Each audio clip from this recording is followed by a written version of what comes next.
দীপাবলিকে কেন্দ্র করে 18তম রাজরাজেশ্বরী পর্যটন উৎসব উপলক্ষে মুহুরীপুর রাজরাজেশ্বরী মন্দিরে চলছে চূড়ান্ত প্রস্তুতি।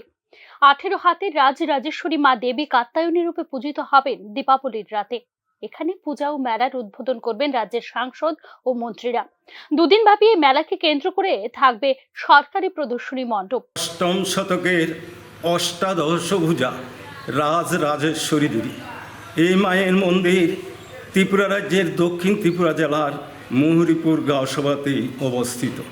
তো 18তম দীপাবলি উৎসব উপলক্ষে আমাদের এই মন্দিরে উদ্বোধক হিসাবে উপস্থিত থাকছেন ত্রিপুরা রাজ্যের প্রাক্তন মুখ্যমন্ত্রী তথা বর্তমান লোকসভার সাংসদ আদরণীয় বিপ্লব দেব মহোদয়।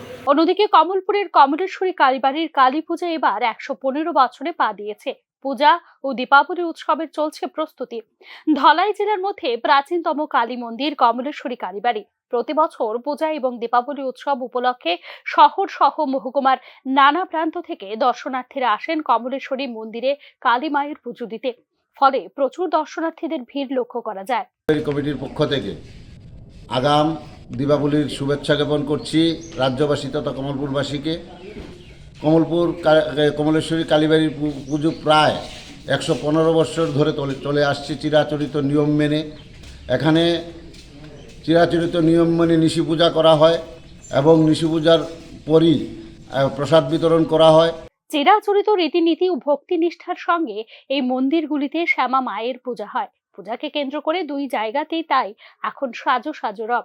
ইতিমধ্যে শুরু হয়েছে ভক্তদের সমাগম। Bureau report, news now.